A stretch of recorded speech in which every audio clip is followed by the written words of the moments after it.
Alright, so we're up here at the Grabowski residence. Bill Grabowski's the claim. And basically, what we're looking at here is utilizing the recommended product by ITEL. This is a regular 3-tab. We're going to use this to try to do a repair here. I got myself set up right here. We're going to remove a product in this area, and then we're going to put this one up here in place and see what kind of results we're getting here, because we're trying to do individual shingle repairs. So what I'm going to do is I'm going to use the 5-in-1 tool and a roof snake. Go ahead and pull one of these bad boys out here. So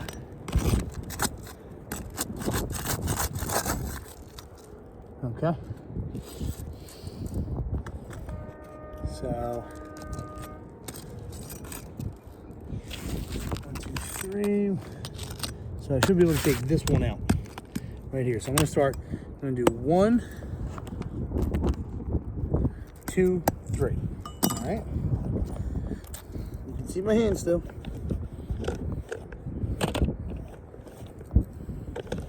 I'll mark this off.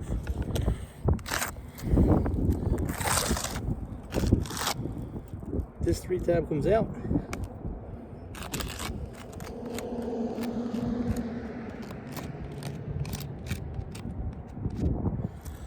Okay, and then we're going to put, see that right here?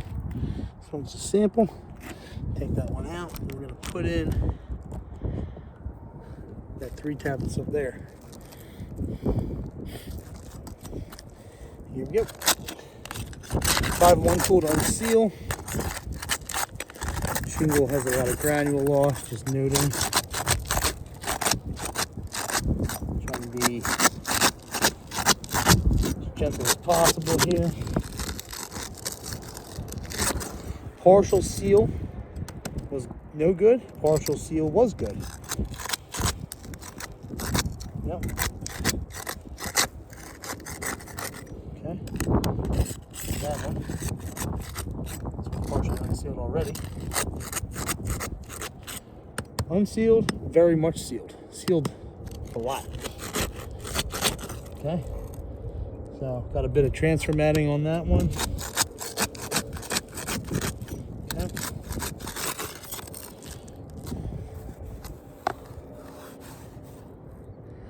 Okay, it's pretty clean. And as you can see, that one came through too easily. Same with that one. So that's cool. That's cool.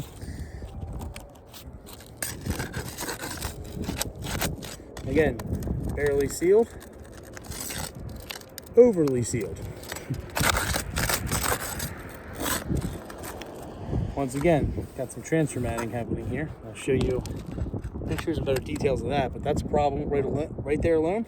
That's an issue. This one's just not sealed at all, but there's no wind damage to it. You can see that right here. There's no wind damage, but it's just not sealed. That's wind damage.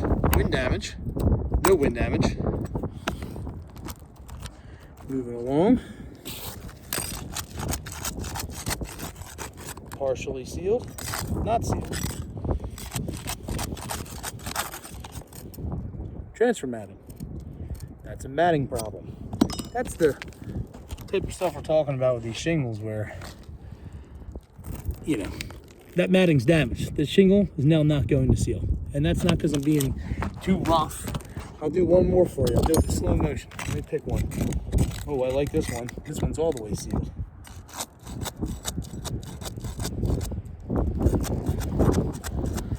If I don't do it hard enough, it ain't coming loose. Okay, if I do it too hard, it's creating more damage around it. But if I do it like a normal person, how a normal person would do it, a skilled contractor with a license who cares about his company, you'll still see, even where I was being gentle, there's transfer matting right there. And that is not good. Not good if you are Allstate, because now that's not going to reseal. Bigger thing is, now that matting's damaged. We have damaged matting. So, have the managers take a peek at that. I'm going to move right along here. Roof stake. I'll reserve my comments. We're going to unseal this shingle.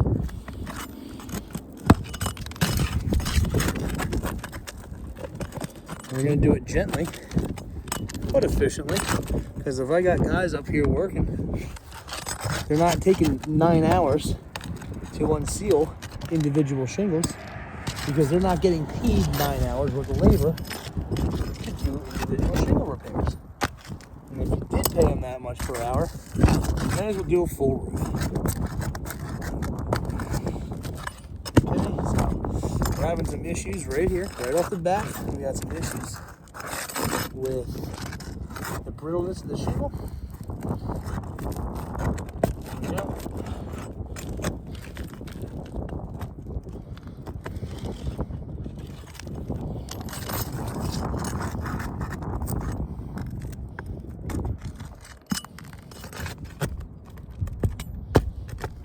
Okay. Most of them came out pretty good, except for a few of them. That's on me. But this right here, this is not on me. That's a brittle shingle. Similar to a crease. You got it on this side as well. If you look carefully, you're even going to see right here, that matting is compromised. It's compromised underneath here as well, but it's definitely compromised right there. Is it pliable? Only because it's in direct sunlight and has been all morning. 75 degrees here. It's nice and warm out. Problem is, that's deceiving for you guys, because you're going to say, oh, well, that's repairable. Nope. Matting's damaged. Not repairable.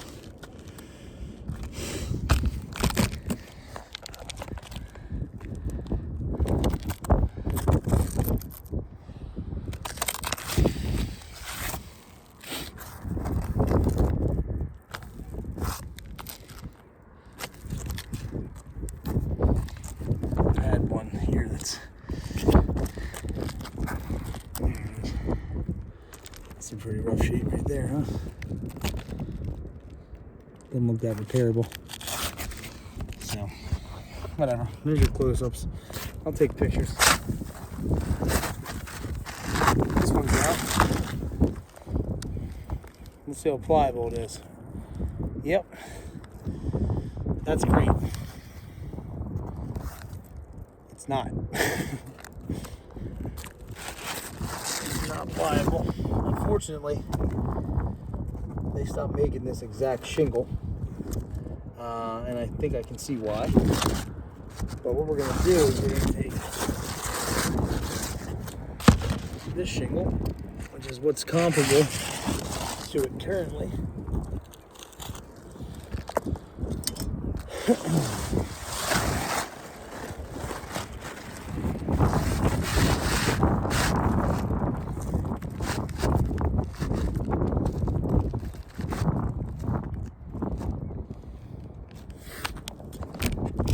First thing we're going to notice here, something funny's happening.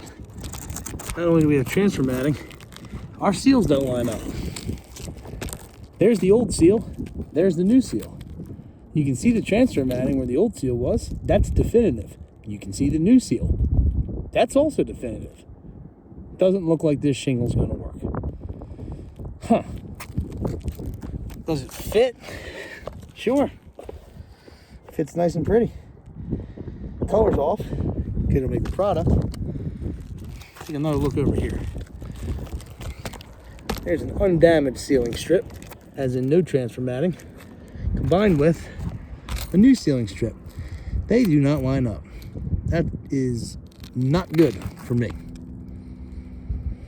That's not going to work. Not going to work at all. So what are we going to do? Well, I'm going to go ahead and install the shingle anyway. what happens here.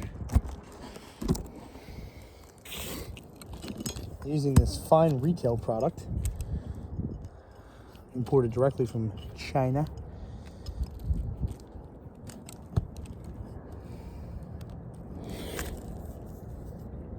You see this? I'm going to put this where it belongs, which is going to end up being right in the nailing strip, right in the sealing strip of the new product.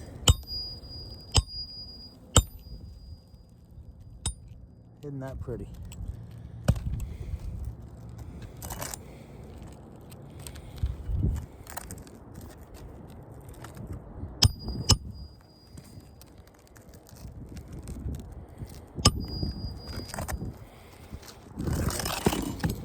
And this is the problem with that roof snake. It was terrible. Awful product. Here's a different nail. By the way, take note of the wind, just because this is a wind clean. No big deal.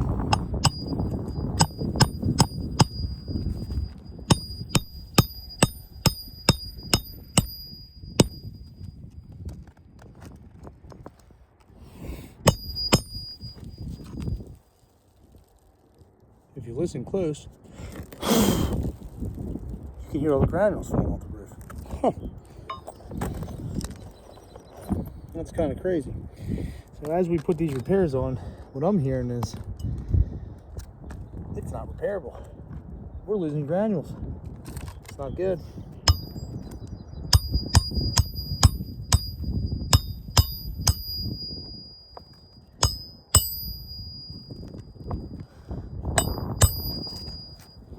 Now you're probably saying, hey, the way you're nailing that's defeating the purpose of that of their roof snake. All right. Let me do it the way you're supposed to do it. Let's see how that works. Because I'm going up one more row here, one more course. I'm going to put it right here in the middle. Only the width of the nail.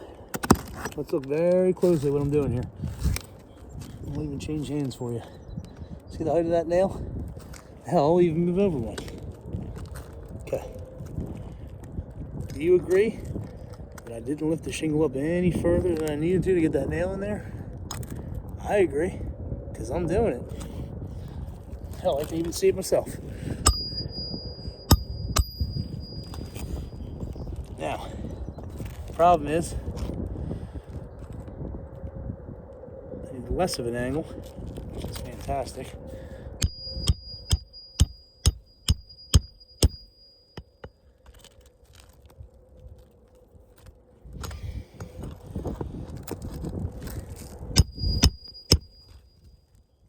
How about that?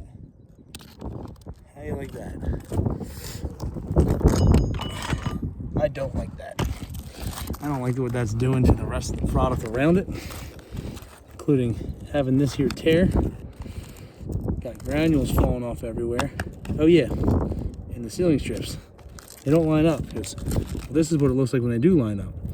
But don't forget, you got transfer matting. Not from me, from the project. So, as much as we'd love to just keep repairing and take all those hundreds of dollars and repair some more stuff with the repairs while we count our cash, unfortunately I'm up here doing this because I got to fight you guys. I'm doing a full roof replacement because you can't repair it. I hope you use this information and get it to somebody who can make a decision, because at the end of the day here, doing this, well, this is not going to work. Also, if I show the homeowner this stuff, like these tears here, they're going to think I'm crazy for leaving the roof like that. I don't want them to think I'm crazy, because I'm not. Thanks for your time.